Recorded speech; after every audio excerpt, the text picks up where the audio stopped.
Good afternoon. Welcome to Tribune News. On here, go to afternoon news source only here at the Daily Tribune.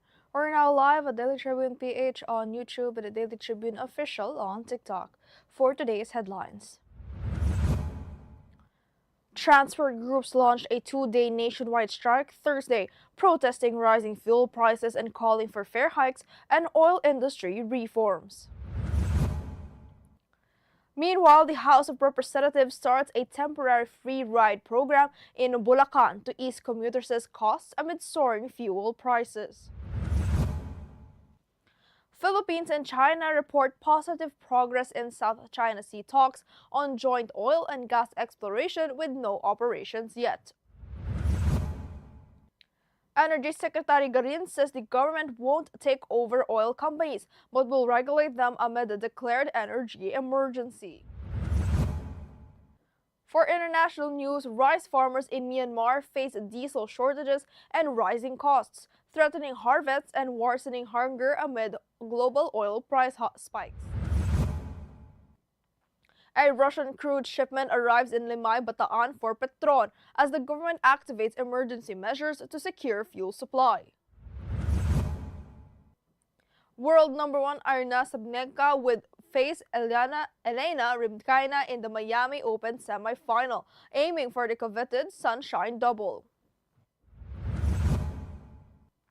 DreamWorks' Forgotten Island showcases Filipino myths and culture, starring Liza Soberano and Her, releasing September 23rd.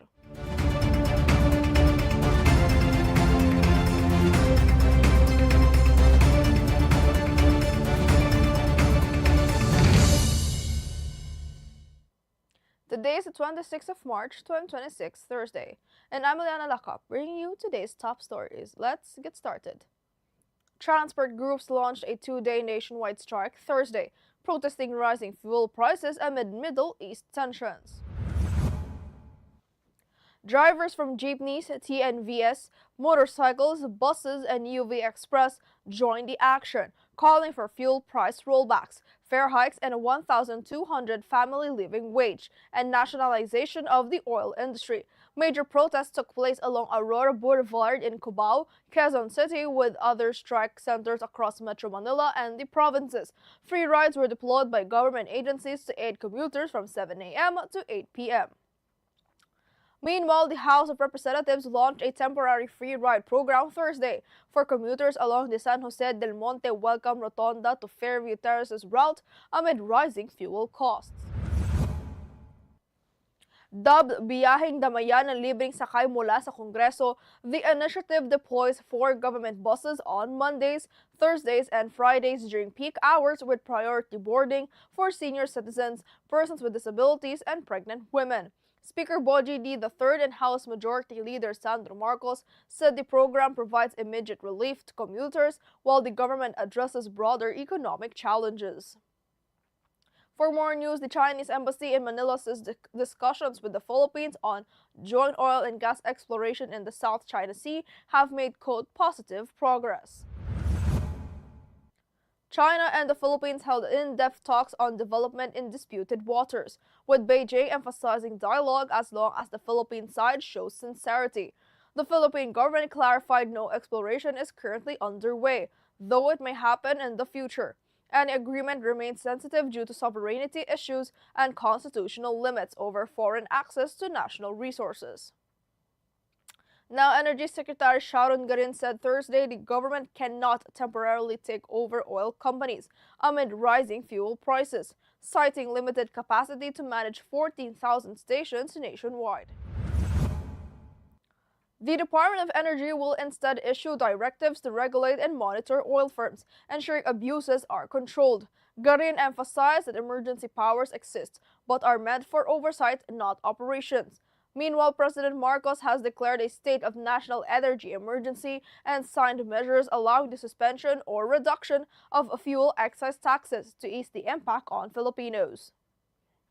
For international news, in Myanmar, rice farmers are struggling to secure diesel amid rising global oil prices from the Iran conflict.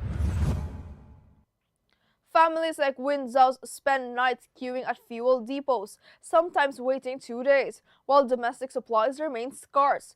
Diesel prices have jumped from 2,450 to 3,800 kyat per liter, forcing some to turn to the black market.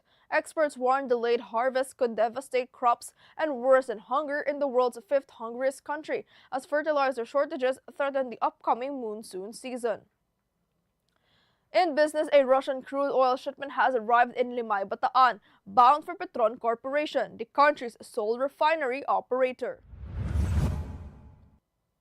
The Sierra Leone flag tanker Sara Sky delivered about 700,000 barrels from Russia's ESPO pipeline, a day before President Marcos declared a national energy emergency amid soaring global fuel prices.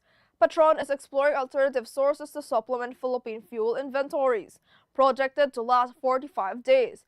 The DOE has also activated a 20 billion peso emergency fund, while Energy Secretary Sharon Garin calls the move a proactive step to secure additional supply. For more business news, the Philippine Stock Exchange Index, or the PSEI, declined to 5,992.57, down 51.60 points or 0.85% for midday trading. The broader all-shares index also fell by 0.55% to 3,337.76. Most sectors posted losses, including financials, industrial, holding firms, property, and services.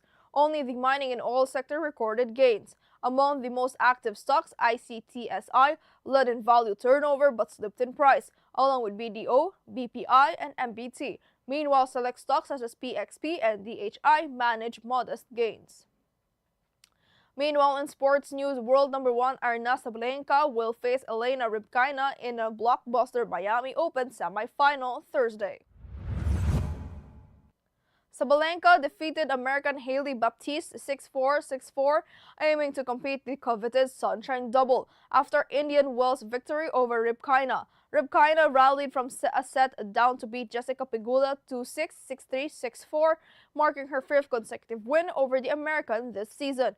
In the other semifinal, Coco Gauff takes the Karolina Muchova for a spot in the WTA 1000 final.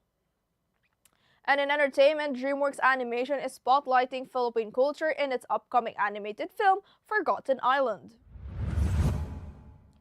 The first trailer features Liza Soberano and her as childhood best friends, Raisa and Joe, who accidentally journey to Nakali, an island filled with Filipino mythical creatures. They encounter Ro, a were-dog voiced by Dave Franco, and the dreaded Manananggal voiced by Lea Salonga. The film highlights Filipino traditions, from jeepneys to friendship bracelets, and also stars Dolly De Leon, Manny Jacinto, Jenny Slate, Jokoy, and Ronnie Chieng. Forgotten Island hits theaters on September 23rd. For this afternoon's trivia, Katribo, did you know on this day in 1867, Braulio Rivera, one of the 13 martyrs of Bagong Bayan, was born in Tondo, Maynila? Remembered for his courage and sacrifice, Rivera and his fellow martyrs played a key role in the struggle against Spanish colonial rule, inspiring future generations in the fight for Philippine independence and national freedom.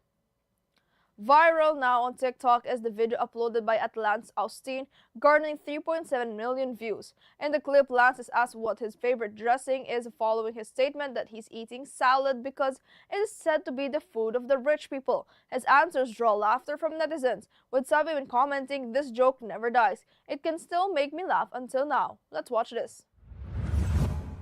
Salad. Salad ka lang?